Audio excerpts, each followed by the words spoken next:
สบายดีกันตอนเที่ยงเด้อพ่อแม่พี่น้องพี่ป้าน้าอา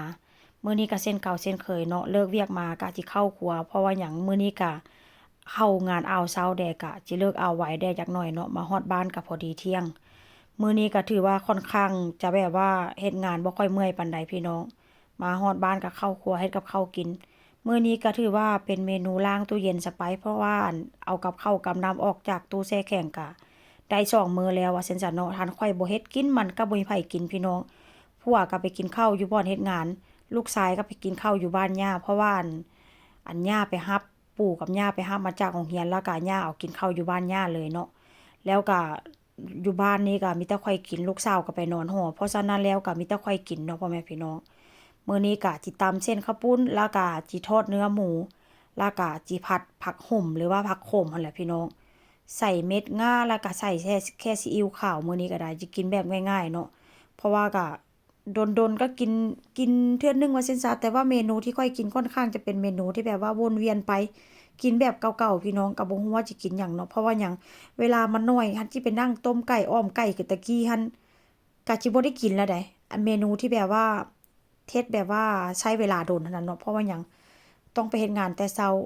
แล้วก็ตอนเย็นก็ต้องเข้างานอีกจังซี้น่ะเนาะเวลามันค่อนข้างจะน้อยพี่น้องเอ้ย คันบ่ตั้งใจให้แบบว่ามื้อหยุดแท้ๆก็คือสิแบบว่าบ่ได้เร่งบ่ได้รีบจังซี่น่ะเนาะเพราะฉะนั้นแล้วก็เลยแบบว่าเอาแบบว่าเฮ็ดแบบว่าง่ายๆกินง่ายๆเนาะคันสิไปเฮ็ดอันนั้นหลายก็1ตัวเองบ่มีเวลา2มาก็เมื่อยเด้อพี่น้องถ้าหากว่าเป็นคืออยู่บ้านเฮานี่ค่อยสิบ่เฮ็ดเด็ดขาดเฮ็ดงานมาเมื่อยๆนี่ค่อยสิไปซื้อกินหรือว่าค่อยสิสั่งแก๊บคือบ้านเฮาน่ะพี่น้อง โอ้ยจะแม่นมันบ่อืดบ่อนอยู่บ่อนกินมันบ่อืดบ่อนซื้อบ่อนขายว่าซั่นซะแต่ว่าอยู่นี่เนาะคันบ่เฮ็ดกินเองมันก็บ่ได้กินได้แล้วก็ถ้าเฮ็ดกินแล้วแซ่บบ่แซ่บมันก็ต้องได้กินพี่น้องเพราะว่าอยู่แถวอันนอกบ้านตามบงตามบาร์อาหารบ้านเฮามันก็บ่ค่อยมีได้มันต้องมีอาหารแบบบ้านเขาเจ้าถ้าเป็นพิซซามันก็มีอยู่เนาะพี่น้องแต่ว่าก็บ่ได้มักหั้นน่ะ หรือว่าอันพิซซาสำเร็จรูปอันเขาเจ้าขายตามซูเปอร์มาร์เก็ตก็สามารถซื้อมากินได้หรือว่าเขาเจ้าเฮ็ดแบบสดๆนั่นน่ะพี่น้องแต่ว่าราคามันค่อนข้างจะสูงก็สามารถซื้อกินได้ว่าเซ็นซะแต่ก็คือว่าหั่นแหละคือว่าหั่นแหละเนาะมันบ่ได้มักอะแท้ว่าน่ะเนาะเพราะว่าเซ็นซะกินหยังมันก็บ่แล้วเท่าอาหารบ้านเฮาพี่น้องเพราะฉะนั้นแล้วอยากกินหยังก็ต้องเฮ็ดกินเองบ่เป็นเฮ็ดบ่เป็นก็ต้องได้เฮ็ดเป็น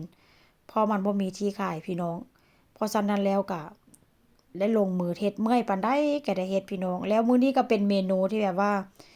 อาหารเที่ยงของข้อยน่ะมื้อนี้ตำข้าวปุ้น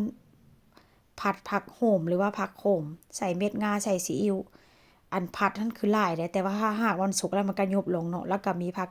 กาดนิดๆหน่อยๆแล้วก็ทอดเนื้อหมูแล้วก็ข้อยก็กินกับข้าวเจ้าพี่น้องกินกับข้าวเจ้าที่แบบว่าหุงใส่หม้อแล้วกระดาษหม้อน่ะ มันจะค่อยหอมกินแบบคล้ายๆแบบลูกทุ่งจักหน่อยพี่น้องค่อยนี่มักกินแบบนี้ได้คือว่าหั่นแหละเนาะกับข้าวมักไผมักมันกินบ่คือกันว่าเซ็นซะ